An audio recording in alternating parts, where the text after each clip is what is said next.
Good evening and welcome once again to another program of Issues in the News, where we discuss the important events that would have taken place in Guyana over the past week or so.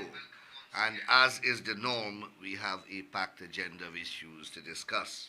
I want to welcome all of you who are joining us on television in Guyana, in Region 6, in Region 5. Welcome to another program of Issues in the News. To those of you who are joining us on Freedom Radio from Rob Street, Georgetown, welcome to another program of Issues in the News. And last but not least, to the thousands of you who are joining us on Facebook Live across the length and breadth of Guyana, the Caribbean, North America, Europe, Asia, Australia, and beyond. Welcome to another program of Issues in the News.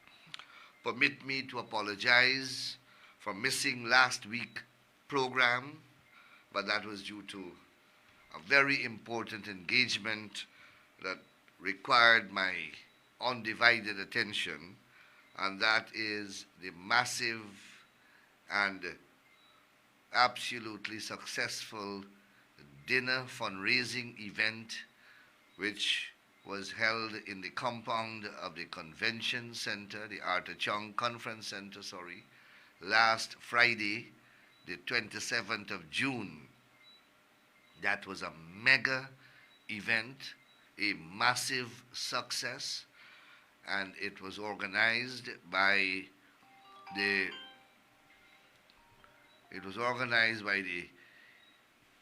Region 4B, the East Coast of Demerara, Region 4B of the People's Progressive Party regional system. And that region is Region 4B, and that's the East Coast of Demerara. And we were able to put on that, in that compound, based upon not estimates by me, but other persons who were there, an estimated 12 to 15,000 persons. The General Secretary of the PPP described it as the largest gathering ever to have assembled at a dinner in the Caribbean. And I have no reason to doubt his description. I saw a post from a Trinidadian social media commentator who also gave a similar estimate in terms of the number of persons who were in attendance. Quite apart from the huge assembly of persons who gathered there, all the other arrangements were commendable. Hardly were there any criticism regarding any aspect of the event. The organization was done well, the traffic arrangements were commendable, the seating arrangements were very orderly and spacious, the sound system was great, the stage was great, the cordiality of our ushers, the ushering system was commended, the garbage arrangement was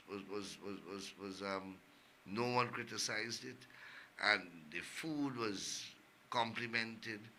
By and large, it was an absolutely successful event, and such events require a lot of work, and that is what kept me away from the program last Tuesday.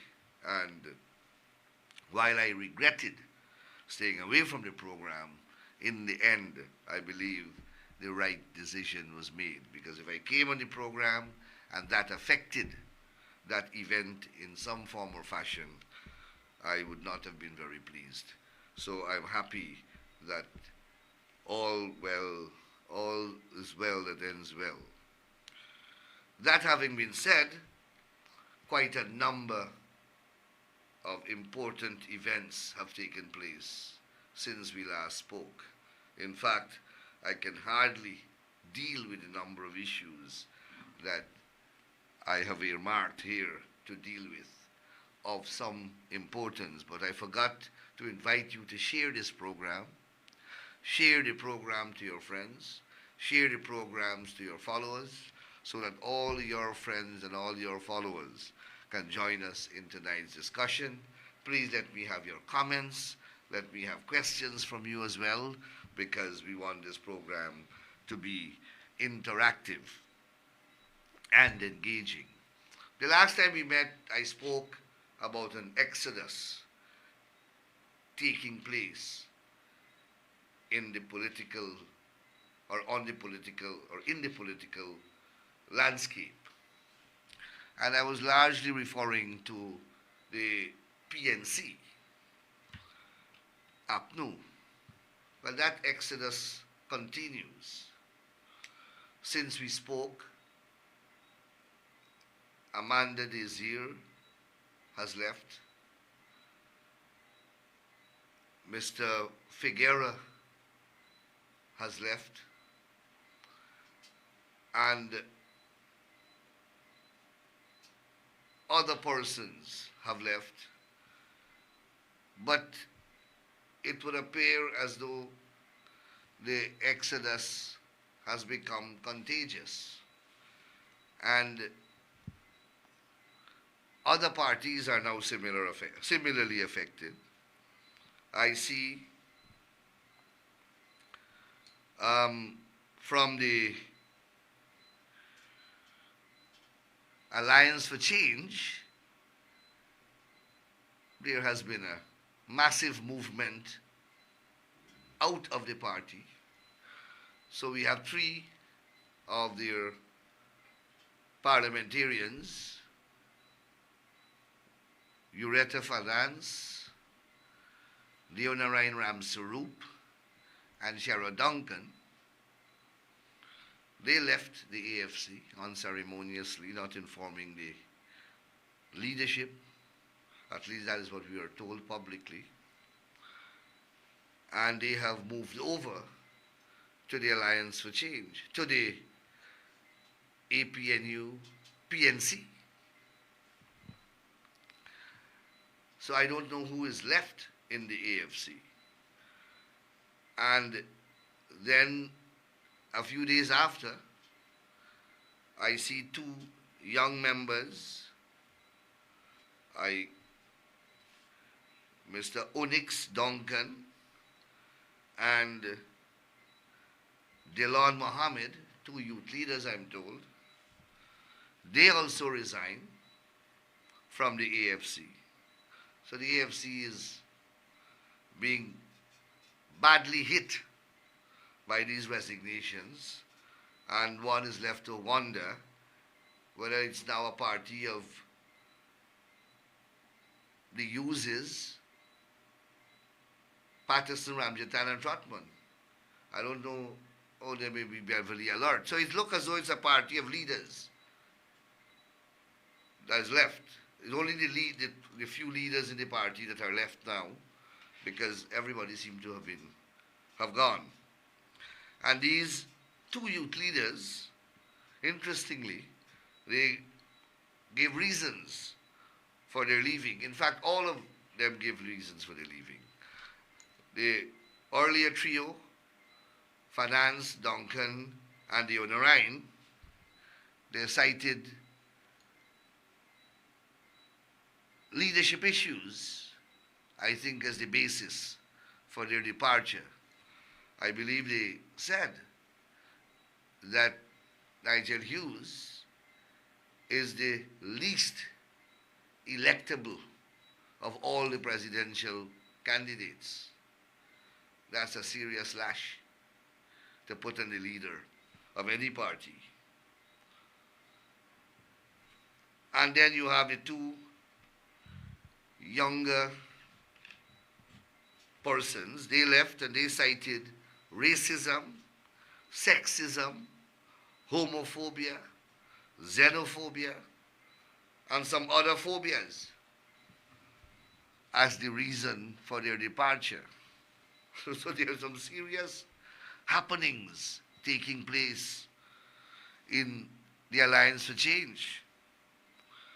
Racism, sexism, homophobia, and xenophobia. These were expressly mentioned. And I believe some other serious, equally serious allegations were leveled against the leadership that precipitated the resignation of these two young gentlemen. And an interesting thing also occurred. You have the three senior ones that left, David Narayan, Finance, and Duncan, threatening to sue AFC if because of their expulsion. Because apparently they were expelled after they left. And I heard them saying in the public domain that they will sue. So it appears as though they have persuaded themselves that they should remain in the AFC. I don't know how, while they join the PNC. So while this may sound funny or may appear very comical, this is seriously the mindset and the mentality of these people. And these are people who are putting themselves up as leaders. One of them is going to be a prime ministerial candidate. But I am sure you have difficulty as a rational thinking person. You have difficulty in reconciling how a person can leave one political party, goes over to another political party,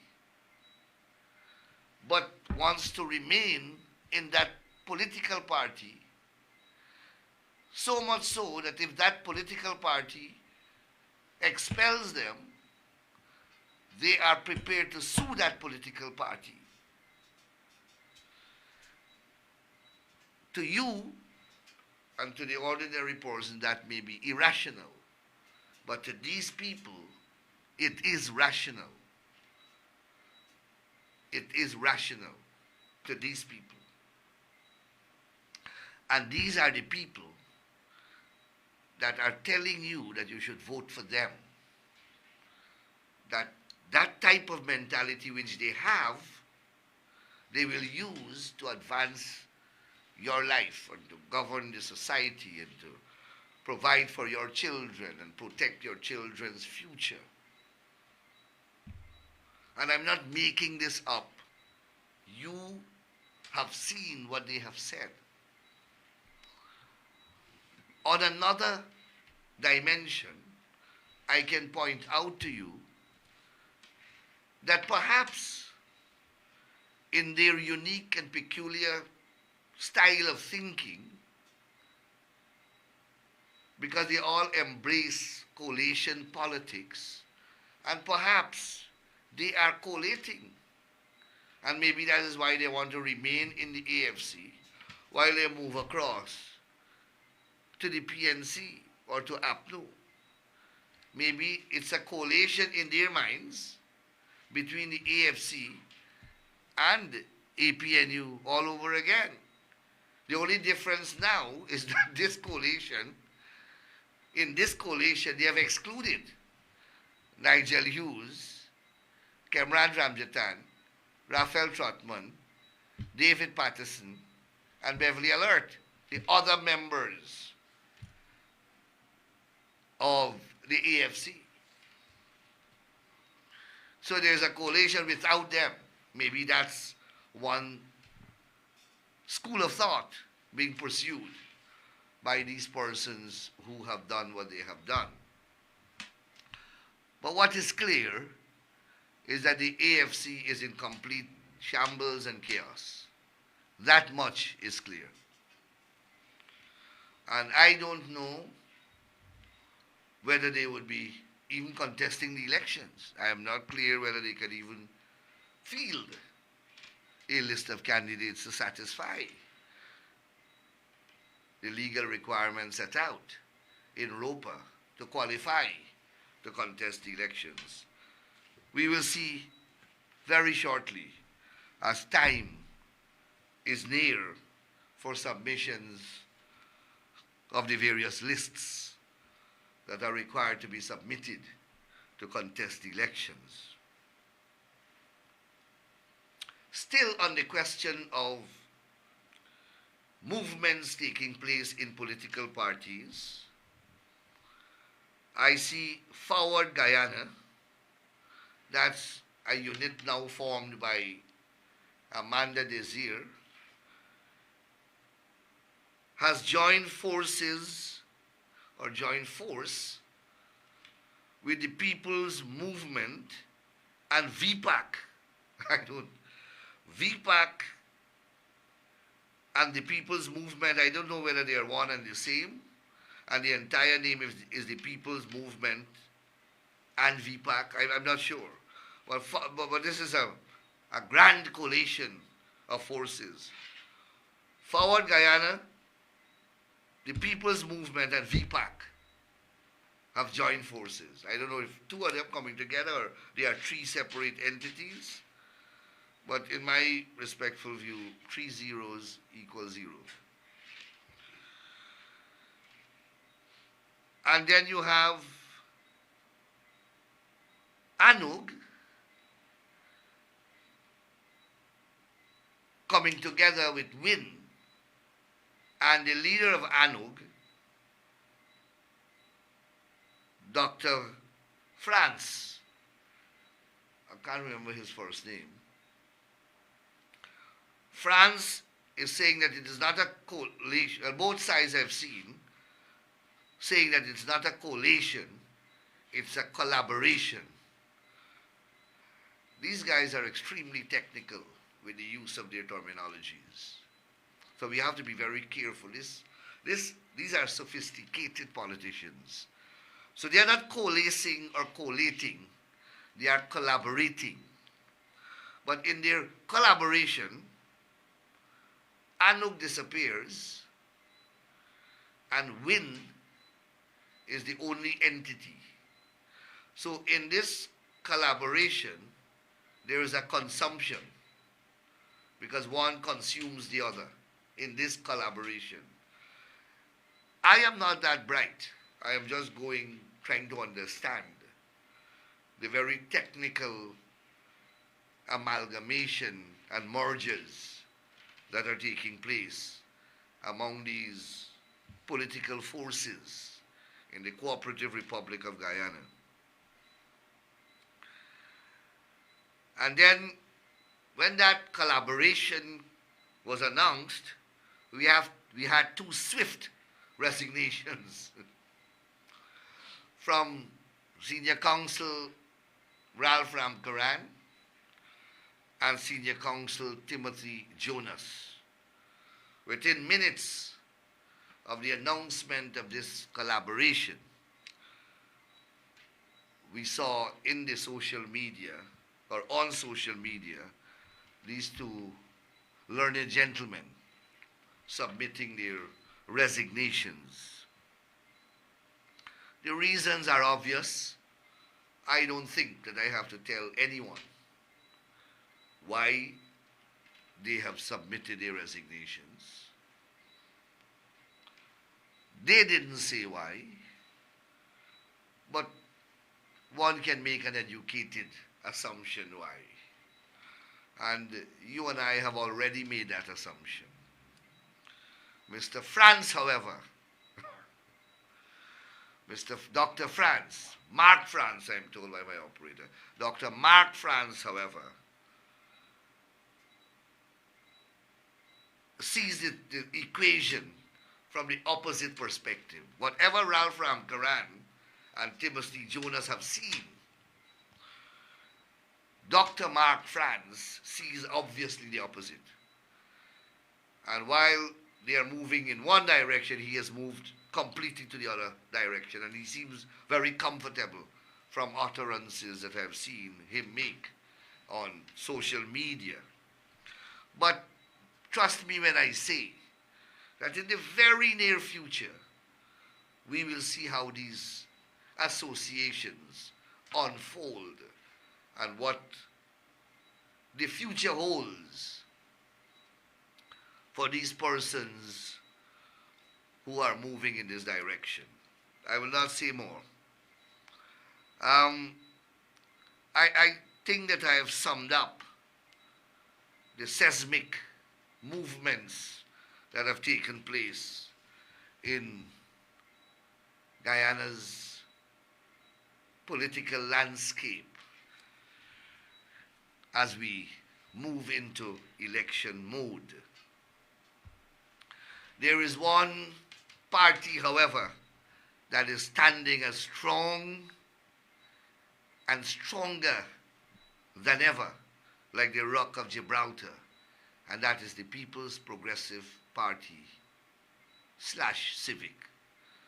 We are not changing names. All we are doing is welcoming everyone on board. The president commenced his term in office with the coinage of a phrase, One Guyana. It embraces a long-standing philosophical principle and objective of the People's Progressive Party, enshrined in the constitution of our party by our founding father, Dr. Chedi Jagan. And that is to unite Guyana, to welcome everyone in the camp of the PPP and to make them part of our family, One Guyana family. And we are pursuing that objective and we are succeeding. And as we are succeeding, we see the political opposition among us disintegrating. And what is ironic is that all of them have one objective. All of them have one objective. They are singular in their objective. And that objective is to remove the People's Progressive Party from office. That is their singular objective. I've looked at the list of parties likely to contest elections, and they number 22. And I have no doubt that all 22 of them have one objective, to remove the People's Progressive Party. But that will not happen. We are not complacent. We believe that we deserve a second term, and we have a track record of achievements. We have a president who is visionary, and we have delivered on our promises, and we are the only political force with integrity. We are the only political party that can be trusted with the future of this country. And we have a track record of accomplishments to back that up. It's not a statement in abstract, and it is not an idealistic statement. It is a statement that is supported by a long track record of achievements, both in and out of government. So I think I've dealt with most of the movement that's taking place between and among political parties. An interesting revelation came from the vice chairman of region number 4 and a former PNC member who has since resigned and has found a welcoming place in the People's Progressive Party, Samuel Sandy. He was a vice chairman of Region 4. Very hard-working activist of the PNC on the east coast of Demerara. Worked alongside him for some time. And he made a revelation in an interview which I want to share with you. He said in 2020, APNU AFC lost the election. I was the operations manager for the East Coast campaign. I was responsible for collecting all SOPs. And I did take it upon myself to record the scores of every SOP received.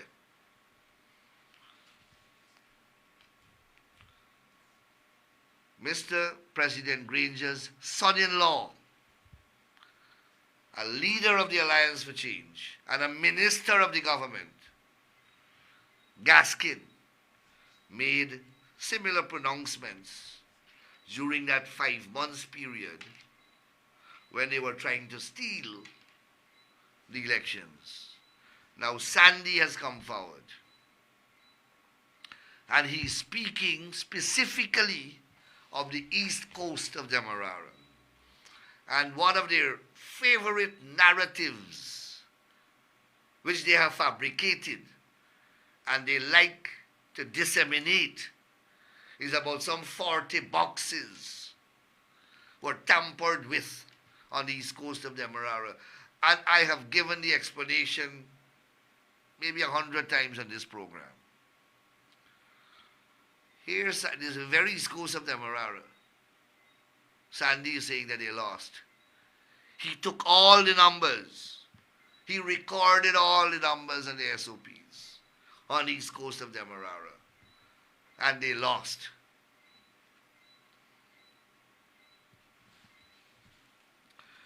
Remember, they were saying that documents were missing. And I keep saying to them, when you count ballots, election is about ballots, how many people vote for you.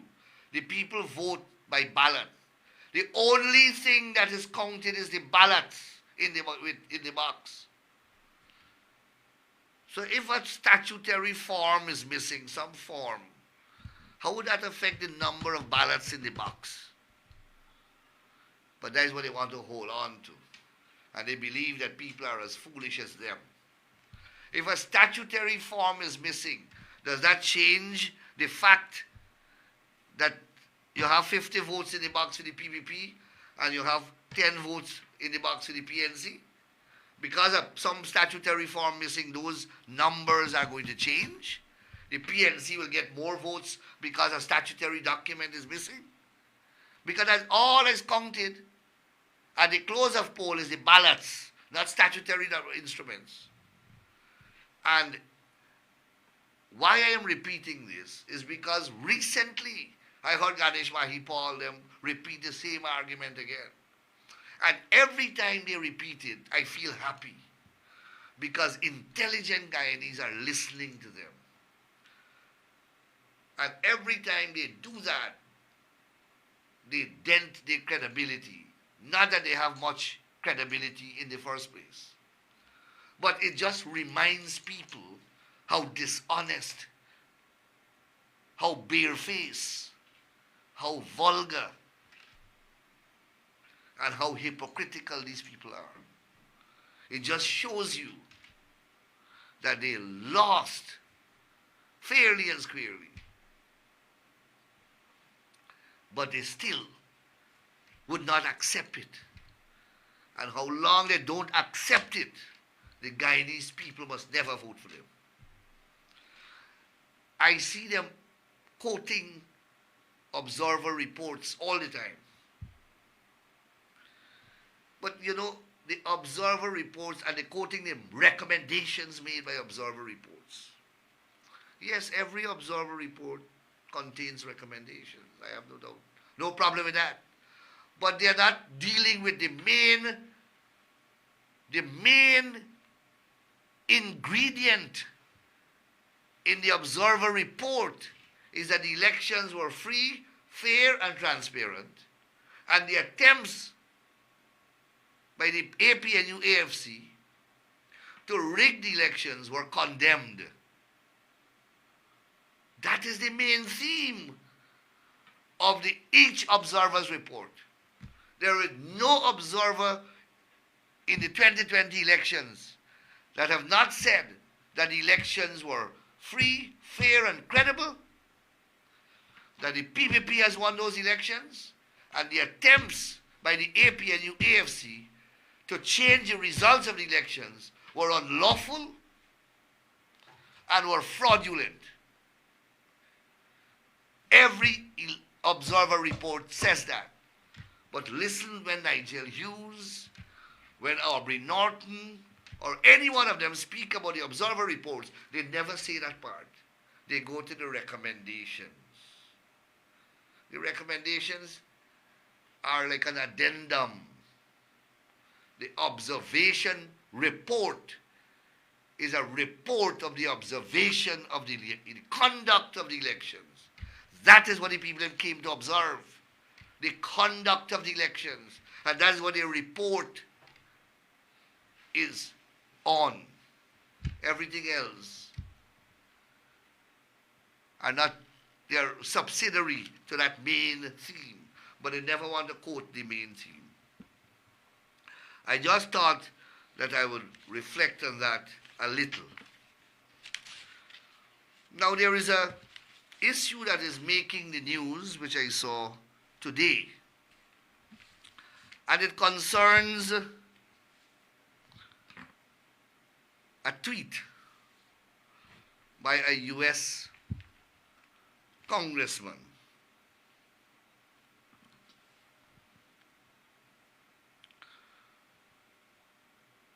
And yesterday there was another tweet. Today was a tweet from a U.S. congresswoman. And yesterday was a tweet from a U.S. congressman. So we have had experiences here in Guyana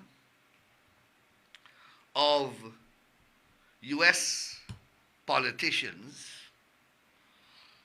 of the highest rank, beginning from the president right down, have used this social media, Twitter,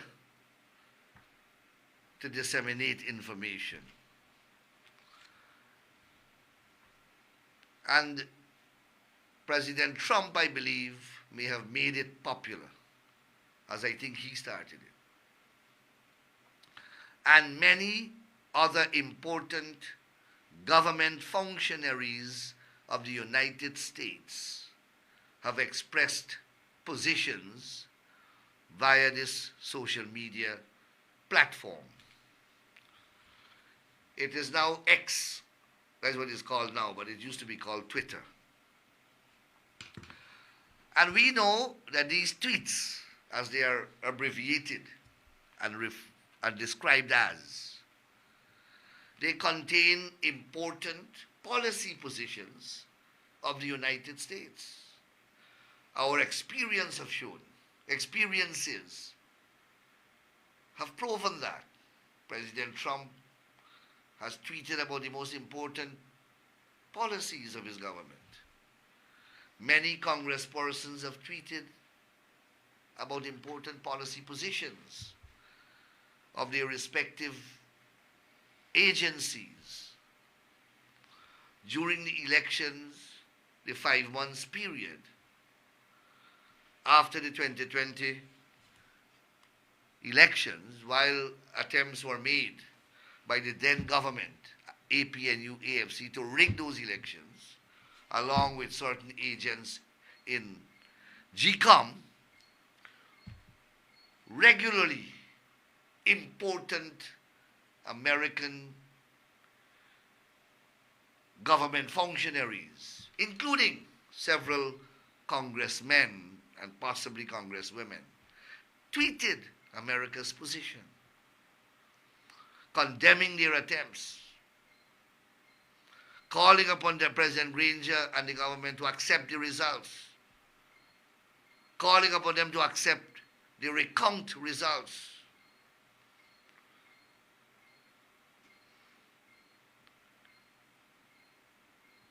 Sanctions were threatened against that government via tweets from no other than the then Secretary of State, Mike Pompeo. You remember all of that. Then recently, in relation to the Venezuelan threats, or the Venezuelan threat to Guyana's territorial integrity, several important American functionaries have made very important policy position via this social media platform. I say that to you to say that whether an American congressman or woman tweets, make a tweet, they don't parrot a position. They're not rubber stamp. They express a policy position. They make important disclosures by virtue via this media platform. So when the two persons, the two US Congress members tweeted yesterday and today, and we know what they said. They are tweeting their positions, and they are members of Congress. The point I want to make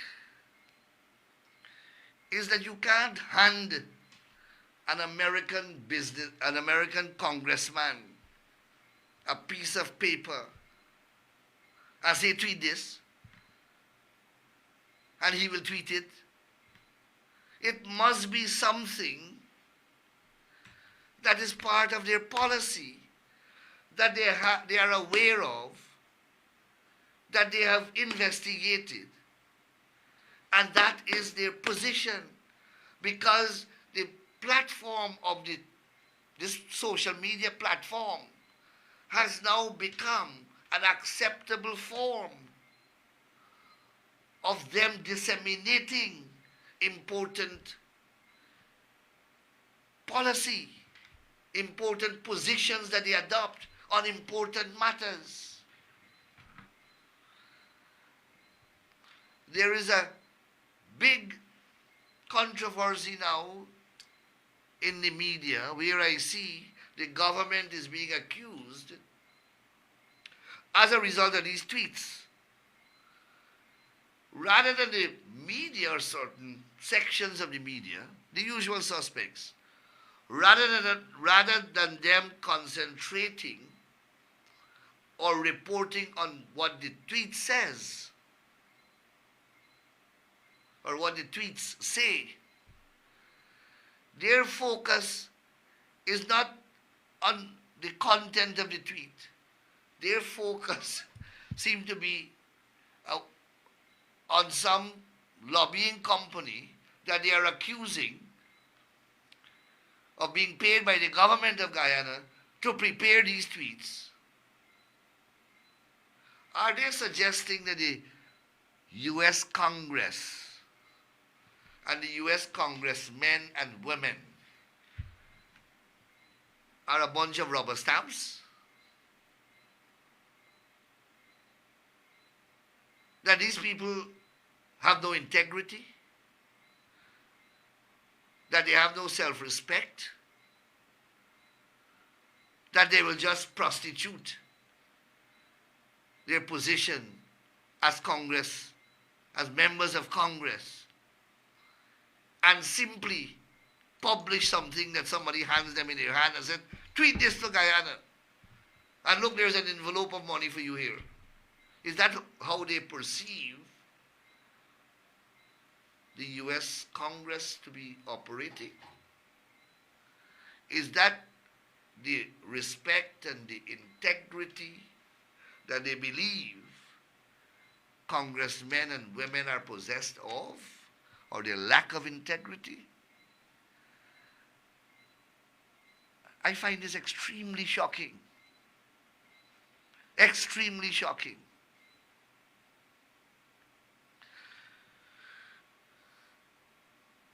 I would think that these people, the congressmen and women, whoever they are, in the same way that they have tweeted before, they have informed the positions. They tweet. You think that Pompeo would have threatened visa sanctions against a government and government members if he was not satisfied based upon the intelligence and based upon his own information that he would have received from credible sources that he trusts, that they were attempting to rig elections? You don't think that he would have had that kind of work done before he takes to the social media, taking into account that what he says or what they say when they put out these tweets, it becomes the subject of news across the globe. Sometimes I wonder about the I wonder about our own self-respect. When people take these positions, they don't think it through. They don't think it through. These people are congressmen and women. These people they're high. Anyhow, I think I made the point. I can't continue saying the same thing over and over.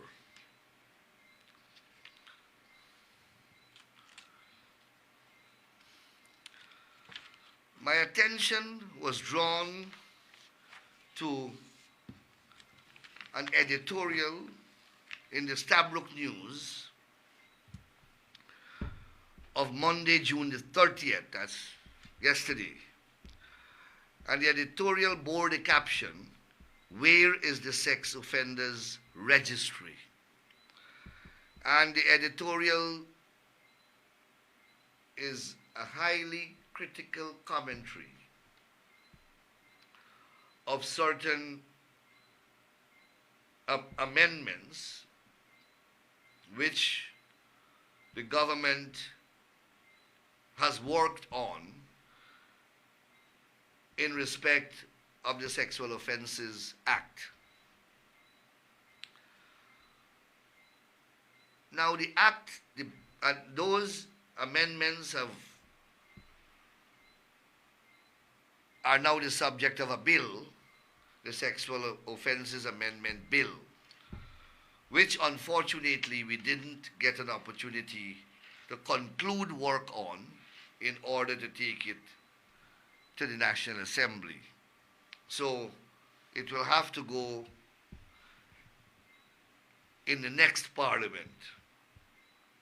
And the Sex Offenders Registry is part of those amendments or part of that bill. But what I want to speak about is the criticism of the Stabrook News that the bill did not take into Stabrook News has some concerns which they have chronicled in their editorial in relation to the bill. And that's absolutely fine. I respect anybody's right to have a different view. And I share with Stabrook News the view that this is an important piece of legislation. And that is why, as our government did in relation to the Principal Act, this bill was the subject of intense consultations. Several incarnations of this bill was done, each benefiting from different rungs of consultations. The bill was worked on by a consultant, and 3 ministries were involved in the process of the consultation and the preparation of the bill. The Attorney General Chambers and Ministry of Legal Affairs, the Ministry of Human Services, and the Ministry of Governance and Parliamentary Affairs. 3 ministries. After I read the editorial, I asked the consultant, who was tasked with the responsibility of drafting the amendments and holding the consultations, and to use the consultations as the basis to draft the bill. I asked her to pen a few paragraphs for me in respect of the consultations that were done, and she has done so. And the consultant has outlined that in the initial phase of consultation, in the initial stage, she consulted the technical sectors. Why? Because these amendments were supposed to be an update of the Sexual Offences Act, which was passed in 2010. So we were updating it now, some 15 years later. And we thought that a useful place to start is to go to the technical people and find out what technical deficiencies or deficiencies that are contained in the Principal Act and work from there. Let them tell you what those technical difficulties were or are, which they confronted in the practice of the law. So that technical team that was consulted included the Director of Public Prosecutions and the staff of the Public Prosecution, the DPP office, members of the criminal bar, and the magistrates. So here the practitioners of the law were consulted first, and they gave their input of what the technical deficiencies were. So that was the first round of consultation. Following this round, a draft bill was produced from these consultations, and that was sent back to the stakeholders, the same technical stakeholders, and that was made public, and the public was invited to make submissions, to make recommendations, to make criticisms of those amendments. So this was a national consultation where we invited everyone. We put it on social media, it was on several websites, and hard copies were sent out. On Wednesday, July the 3rd, 2024, a national stakeholders forum on the amendments was held at Cara Lodge in the Woodbine Room of Cara Lodge Hotel. So we had a national consultation. The main participants included representatives from the administrative regions, non-governmental organizations, medical and health professionals, prison and police officers, members of the Guyana Bar Associations, and relevant commissions such as the Women, Gender, Equality Commission, etc.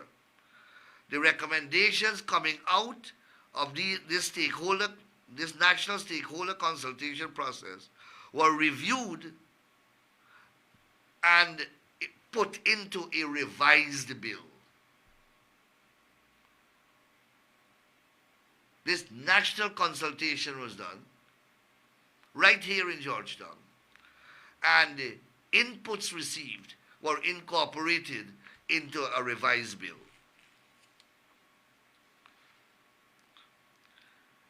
Then that revised bill was sent out back to both the technical persons, meaning the DPP, the magistrates, etc., and we had another sensitization program, inviting all the stakeholders again on November the 28th, Thursday, November the 28th, Friday, November the 29th, 2024, at the Guyana Police Force Office Training Center, Ivleary.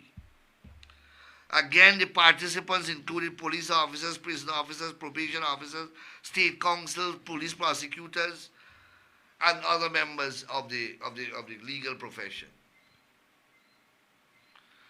And then we got another revised bill was prepared based upon this last intervention.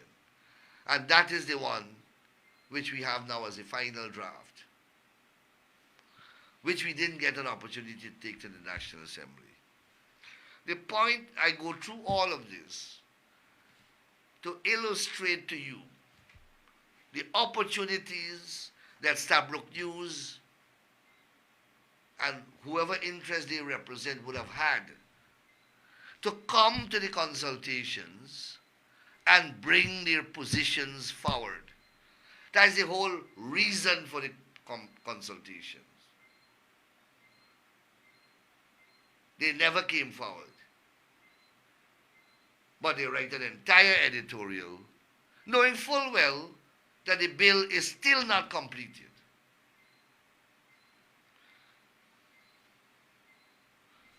I just draw that to your attention to illustrate to you how no matter what this government what this government does, you will always have these criticisms coming. If we didn't hold any consultations at all, they would have written an editorial of the same type. I just gave you a series of consultations, none of which they attended, but they editorialized in a very critical way that the bill excludes important issues. Fortunately, the bill is not yet complete, and I will ensure, anyhow, they will get an opportunity to make another input.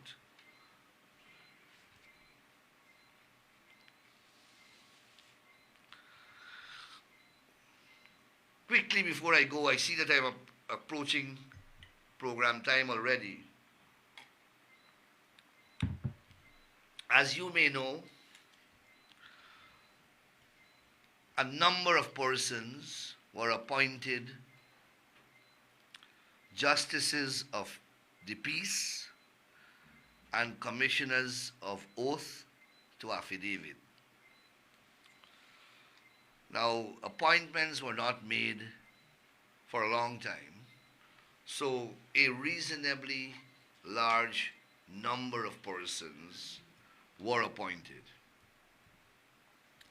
It was explained to each of these persons that this appointment is intended for them to use this newly acquired qualifications for the public good, to use it to assist persons in their communities who may require that type of service. That was made clear to them. It was specifically made clear that these appointments were not intended to make them commercial operators. That is to say, to offer these services at exorbitant prices.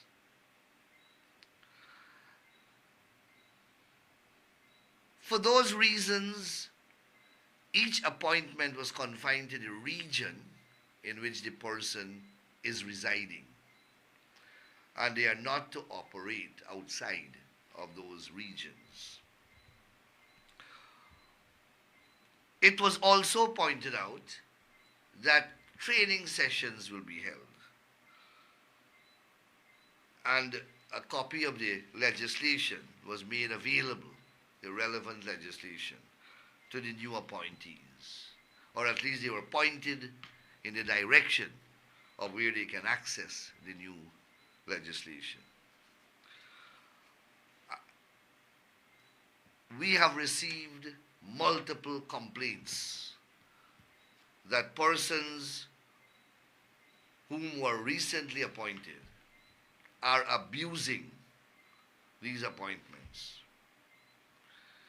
that they are doing things that this appointment doesn't qualify them to do,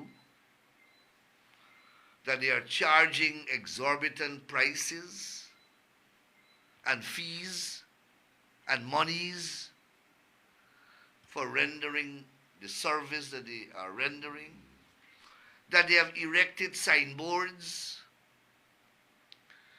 at their homes, and some of them have open offices, and they list the type of services that they are now offering. I am asking kindly to all those persons who are appointed to desist from doing the things that I have just outlined. You are not attorneys at law, and the appointment that you have received as a justice of peace or commissioner of oath to affidavit, neither of those appointments nor the combination of the two qualify you to perform any legal service or services. Just before this program started, I see a JP putting a stamp on a landlord sending a tenant a notice. That is not a function of a JP. And all sorts of, when you pretend to be a lawyer, you're committing a number of offenses. In particular, when you are charging persons for legal services which you are not qualified to offer. I am hoping that there is a reconsideration by the persons to whom I'm speaking, and common sense prevails, and we don't have to go travel another road. Because these appointments, as you know, can be revoked. In the same way that they were made, they are revocable. And based upon the information that we are receiving, many offenses are being committed by these persons. Obtaining money by false pretenses, touting, obtaining money by fraud, a whole set of criminal offenses. And I'm hoping that we don't have to resort to those things. I am appealing here. I'm not threatening. I am appealing to all of you. Remember the reason why you were appointed. You were appointed to assist members of your community who may need that type of services. In particular, the vulnerable members of your society, of your communities. Not for you to open some commercial center and start a business. That's not the purpose of the appointment. So I hope that good sense will prevail. My operator is signaling to me that we have long passed the program time. I want to thank you very much for being with me over the past hour. I think that we have covered a lot of ground, and well, I had to because I missed last week's program, and I may be missing some more programs, as the election campaign intensifies. Remember, we got to go out there and work. You can't allow. You see what is happening in the political landscape? You see the confusion, you see the chaos, you see who are the alternatives to the People's Progressive Party? There is no real alternative. None. None. So I hope that you understand the importance of making proper decisions at the appropriate time. Thank you very much. Please enjoy the rest of the evening, enjoy the rest of the week, and may God bless you and continue to protect you. Thank you and goodbye.